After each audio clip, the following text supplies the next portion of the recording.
बिस्मिल्लाहिर्रहमानिर्रहीम अस्सलाम वालेकुम dear students of class 9 secondary stage English book 1 और यूनिट 3 इसका हम कर रहे हैं। और आज जो हम कर रहे हैं वो यूनिट 3.4 में राइटिंग, जिसमें है एक्सरसाइज हमारे पास कंपेयर एंड कंट्रास्ट ऐसे। इससे पहले जो हम लोगों ने यूनिट 1 में किए थे वो थे डिस्क्रिप्टिव ऐसेज, और दूसरा हमारा जो ऐसे की टाइप है हमें दी गई वो है कंपेयर एंड कंट्रास्ट, जिसमें हमें कोई भी दो इवेंट्स, दो चीज़ें, दो अलग अलग चीज़ों को कंपेयर करना होता है कि उन दोनों में उनके क्या यानी बेनिफिट्स हैं, या जो भी उनकी जो ख़ामियां हैं जो भी हैं हमने उनको कंपेयर करना होता है। जी जनाब। और दूसरी बात मैं एक बार आपको फिर बता दूं, जैसे कि मैं आपको पहले भी बता चुकी हूँ, आपकी बुक में जितना भी टेक्स्ट दिया गया है, इवन ये कि जो आपको एग्जाम्पल के तौर पे जो एसेज दिए गए हैं, ये भी अनइम्पॉर्टेंट नहीं है, आपने इसको भी रीड करना है। क्योंकि अभी जो 2022 के जो बोर्ड के एग्ज़ाम हुए हैं, इस बुक का जो फर्स्ट टाइम पेपर हुआ है उसमें एमसीक्यूज़ में मैंने आपको बताया सहारा डिज़र्ट के बारे में एक एमसीक्यू था, साथ में इस ऐसे ये जो आपके एग्जाम्पल में दिया गया है ऑटम वर्सेस स्प्रिंग, इसका भी एक एमसीक्यू आपके पास मौजूद था।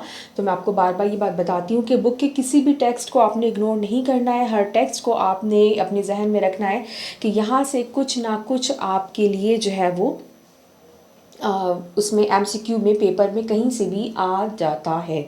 यानी आपको जितनी भी नॉलेज इसमें दी गई है, टेक्स्ट जो भी दिया गया है, आपने हर उस टेक्स्ट को ही पढ़ना है और जो है उसको अपने जहन में रखना है। तो इसलिए आज हम इसकी रीडिंग करते हैं। Autumn versus spring. There are 4 seasons in a year: spring, summer, autumn and winter. साल में 4 मौसम होते हैं: बहार, गर्मी, ख़ज़ां एंड सर्दी। But when it comes to culture and practices, one often sees 2 seasons receiving more attention than the others. लेकिन जब बात आती है सक़ाफ़त और मुख्तलिफ़ प्रैक्टिसेस के लिए, तो ज़्यादातर हमें 2 ही मौसम हैं जो ज़्यादा तवज्जो हासिल करते नज़र आते हैं, जो कि हैं ज़ाहिर है कि यहाँ पे these 2 seasons are spring and autumn, और वो दोनों सीज़न हैं बहार और ख़ज़ां। लेकिन अगर आप देखें तो किसी भी मुल्क में जो ज़्यादा मेन सीज़न होते हैं वो विंटर और समर होते हैं। ये जो है ये डिफरेंट लोग सेलिब्रेशंस के लिए हम इनको, जैसा कि यहाँ पे मेंशन किया गया, कल्चर से रिलेटेड सेलिब्रेशंस होती हैं मुख्तलिफ़ जगहों पे। कुछ लोग स्प्रिंग सेलिब्रेट की कहीं जाती है कल्चर के उनके उनके कल्चर में, और कहीं पे जो है वो ऑटम सेलिब्रेट की जाती है। लेकिन अगर आप देखें तो जो हमारा जो रीजन है जहाँ से हम बिलोंग करते हैं, हमारे यहाँ समर बहुत प्रोलॉन्ग्ड होती है, और जो है कुछ एरियाज़ में विंटर बहुत प्रोलॉन्ग होती है। तो उनके लिए जो समर एक प्लेजेंट वेदर होता है, और जिस तरह से हमारे यहाँ विंटर, हम विंटर को ज़्यादा जो है वो प्लेजेंट समझते हैं, क्योंकि गर्मी जो है हमारे इतनी ज़्यादा तवील और शदीद होती है कि हमें विंटर थोड़ा कंपैरेटिवली बेहतर लग रहा होता है। और यही 2 वाज़े हमारे यहाँ डिस्टिंग्विशेबल जो सीजन्स होते हैं वो यही 2 होते हैं, यानी कि winter and summer, sorry winter and summer. तो ऑटम और स्प्रिंग जो है वो इनके बीच बीच में आते हैं। विंटर के बाद आती है स्प्रिंग, और स्प्रिंग के बाद समर, समर के बाद आ जाता है ऑटम, और ऑटम के बाद जाएगा दोबारा विंटर आता है। चलिए आप इसको कंटिन्यू करते हैं। In many parts of the world the arrival of these 2 seasons is celebrated in various ways. However there are obvious differences between the 2 seasons. अच्छा जनाब, तो दुनिया के मुख्तलिफ़ ख़ित्तों में इन दो या दोनों में से किसी एक की आमद को जो है वो सेलिब्रेट किया जाता है, लेकिन बहरहाल इन दोनों में बहुत वाज़े डिफरेंस है, यानी कि ये दोनों बिल्कुल एक दूसरे का कंट्रास्ट हैं, एक दूसरे का बिल्कुल अपोजिट हैं। Spring is a time of the year when the weather is considered as absolutely perfect because the air is still cool, yet it is pleasantly cool. A coolness that allows one to enjoy the weather without getting cramped due to the cold or exhausted due to the heat. अच्छा जनाब, तो sir बहार जो है साल का वो मौसम होता है जब मौसम को जो है वो बिल्कुल परफेक्ट माना जाता है। परफेक्ट किस लिहाज से माना जाता है कि अभी जो है वो हवा निस्बतन कूल होती है, ठंडी होती है, लेकिन वो प्लेजेंटली कूल होती है। एक सर्दियों वाली कूलनेस नहीं होती, बल्कि वो कूलनेस होती है जो हमें मौसम को एंजॉय करने देती है। बजाय इसके कि हम इतनी शदीद सर्दी हो कि हम जो है वो सर्दी से जो है वो अपने घरों में बंद होकर रह जाएं या गर्मी से परेशान हो जाएं। एक प्लाजेंट, एक मिड माइल्ड, एक यानी जो है वो कूलनेस होती है जो कि हमें ना ही घरों में बंद कर देती है और ना ही हमें गर्मी से परेशान करती है, बल्कि हम उसको एंजॉय करते हैं। The spring season is also associated with rebirth, और ये जो मौसम है बाहर का, ये रीबर्थ से भी वाबस्ता है। रिबर्थ किस तरह से? हमारे जो कि प्लांट्स होते हैं हमारे अतराफ में, वो सब के सब रीबॉर्न हो रहे होते हैं इस टाइम पे। This is the time of the year when winter comes to an end the activity begins in plant, animal and human life. अच्छा जनाब, तो ये वो टाइम होता है जब प्लांट्स में, पौधों में, जानवरों में और इंसानों की ज़िंदगी में एक्टिविटी की शुरुआत होती है। One can see new leaves on plants and colorful birds on trees that slowly change to green. और इस मौसम में जो है वो दरख्तों पे नए नए हरे हरे पत्ते और जो है पौधों पे पत्ते और दरख्तों पे कलियां नज़र आती हैं जो कि ग्रेजुअली पूरा ग्रीन हो जाते हैं। Animals that sleep or slow down their activities in winter start becoming more active, searching for food and preparing for an active summer life. और वो जानवर जो कि सर्दियों में या तो हाइबरनेशन में थे, सो रहे थे, या फिर उन्होंने अपनी एक्टिविटीज़ को कम किया हुआ था, वो दोबारा से अपने घरों से बाहर निकलते हैं अपने फूड की तलाश में, और दोबारा से गर्मी की उनकी शुरुआत, एक्टिविटीज़ की शुरुआत हो जाती है। Humans also become more active with some getting the land ready for growing crops and others doing work that has to be done before the heat of summer drains their energy. जी जनाब। अच्छा जनाब, तो इंसान भी इस मौसम में ज़्यादा एक्टिव हो जाते हैं, और जो किसान होते हैं वो अपनी क्रॉप्स की जो है अपनी फसलों की पैदावार के लिए अपनी ज़मीन को तैयार करना शुरू कर देते हैं, इससे पहले कि शदीद गर्मी आए और उनकी सारी एनर्जी को जो है वो ड्रेन कर दे, उनमें से निकाल दे, निचोड़ के फेंक दे।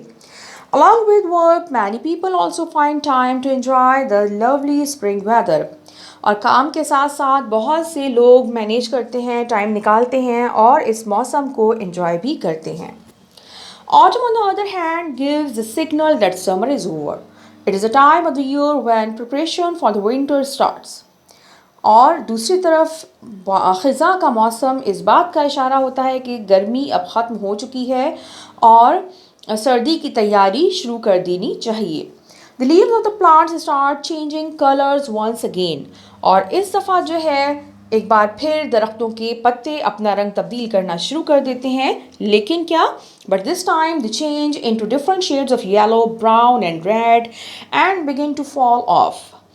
लेकिन इस दफ़ा वो सब्ज़ के बजाय येलो के डिफरेंट शेड्स में, ब्राउन में या रेड में जो है वो तब्दील होते हैं और आखिरकार गिर जाते हैं।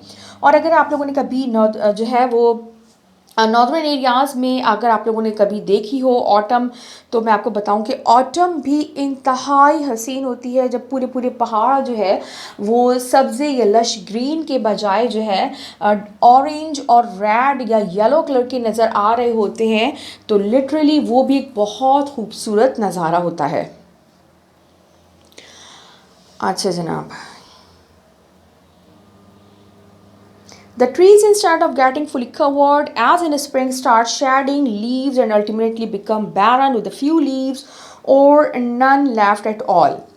दरख्त जो कि पहले हरे हुए थे स्प्रिंग में, अब जो है वो पूरे कवर नहीं रहते, बल्कि उनके जो पत्ते हैं वो झड़ना शुरू हो जाते हैं और आखिरकार बैरन मीन्स बिल्कुल सारे के सारे उनके पत्ते झड़ जाते हैं, उनकी शाखें खाली रह जाती हैं या फिर बहुत थोड़े से पत्ते उनके ऊपर मौजूद होते हैं। अच्छा जनाब, SHED शैड जो है वो शैड कहते हैं, ये वर्ड शैड होता है और इसका मतलब होता है झाड़ना, बालों का गिरने के लिए भी हम शैड का वर्ड यूज़ करते हैं। कोई ड्रॉपलेट की सूरत में कतरों का गिरना भी वो शैड के लिए वर्ड यूज़ किया जाता है। और एक होता है शेड, SHADE शेड, जिसका मतलब या तो साया होता है या डिफरेंट कलर्स के जो माइल्ड डिफरेंस होता है एक ही शेड का, जैसे रेड का डिफरेंट शेड्स हैं या पिंक के डिफरेंट शेड्स हैं, किसी भी कलर के या मीनिंग में डिफरेंस जो होता है उसको हम शेड कहते हैं। जबकि ये जो है वर्ड शेड है जिसका मतलब झड़ना होता है, ब्लड शेड, टीयर शेडिंग यानी कतरों की सूरत में गिरना या बालों का गिरना या दरख्तों से पत्तों का गिरना। और इसके अलावा जो घरों के बाहर नॉर्मली कोई लगाया जाता है उसको लोग शेड बोल रहे होते हैं। एक आउट बिल्डिंग समझ लें आप, साय के लिए जो जगह बनाई जाती है वो शेड नहीं होता, वो वर्ड भी SHED शैड होता है।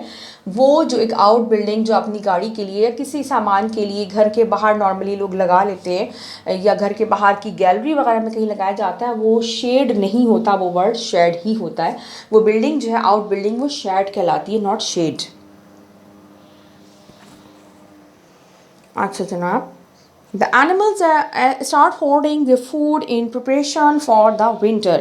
और जानवर भी जो है वो अब अपनी ग़िज़ा का, खुराक का ज़ख़ीरा करना शुरू कर देते हैं विंटर की तैयारी के तौर पे। The people have to work faster to get home quicker as the days get shorter and night falls very quickly। लोगों को अब जल्द और तेज़ काम करना पड़ता है ताकि वो जल्द अपना काम निपटा के घर को जा सकें, क्योंकि दिन छोटे हो जाते हैं और रात जल्दी आ जाती है। Those working in the fields get busy reaping their crops and selling or storing their crops। In some parts of the world, people gather around fires and have fun। और जो लोग खेतों में काम करते हैं वो रीपिंग यानी फ़सलों की कटाई में जो है मशगूल हो जाते हैं। फ़सलों की कटाई करके उसको बेचना जो होता है बेच लेते हैं, या कुछ स्टोर जो करनी होती है अपनी ज़रूरत के लिए या बाद के लिए, तो वो उसको जो है वो स्टोर करने का काम इस मौसम में करते हैं। और कुछ जगहों पे लोग जो है वो आग जला के उसके गिर्द बैठ के भी इंजॉय करते हैं। All in all, spring gives a signal that winter has ended and autumn gives a signal that summer is over। बहरहाल बहार इस बात का इशारा होती है कि सर्दी ख़त्म हो चुकी है और ख़ज़ां इस बात का इशारा होती है कि गर्मी ख़त्म हो चुकी है। With spring comes the message of a new beginning with green plants and trees। बहार के साथ एक नए आगाज़ का पैगाम मिलता है जिसमें पौधे और दरख्त जो है वो सब्ज़ हो जाते हैं। With autumn come the falling green, red and brown leaves and barren trees। जबकि ख़ज़ां की आमद के साथ, ख़ज़ां जब आती है तो हरे पत्तों का झड़ जाना, उनका रेड हो जाना या ब्राउन हो जाना, और फिर फाइनली बैरन ट्रीज़ यानी कि बग़ैर पत्तों के दरख्तों का रह जाना। Spring is a call for action and autumn announces more resting time with longer winter nights about to come। और स्प्रिंग जो है, बहार जो है, वो अमल के आगाज़ की एक कॉल होती है कि अब जो है मौसम इतना माइल्ड हो चुका है, सर्दी की शिद्दत जो कि इंसान को घरों में बंद रहने पे मजबूर कर देती है अब वो ओवर हो चुका है, लिहाजा एक्टिविटी का टाइम होता है। जबकि ऑटम इस बात का इशारा होता है कि अब काम कम और आराम ज़्यादा होगा, क्योंकि अब अल्लाह पाक ने विंटर्स में लंबी रातें बनाई हैं ताकि हम ज़्यादा टाइम आराम करें। जी जनाब, तो उम्मीद है कि आपको कंपेयर एंड कंट्रास्ट ऐसे का पैटर्न भी समझ में आ गया होगा। आपने करना क्या होता है, जो भी दो चीज़ें आपको कंपेयर के लिए दी गई हैं, कंट्रास्ट के लिए, आपने पहले एक के बारे में पूरी डिटेल बतानी है इन शॉर्ट, और फिर उसके बाद दूसरे टॉपिक को लेना है और उसके बाद एक छोटा सा कंपैरेटिव 2 से 3 लाइनें जो है उनकी कंपैरिजन की आप लोगों ने उसके नीचे लिखनी होती हैं। जी जनाब, तो नेक्स्ट वीडियो में नेक्स्ट जो है वो टॉपिक के साथ हाजिर होंगे। Till then take care and keep watching learn with गसाला। अल्लाह हाफिज़।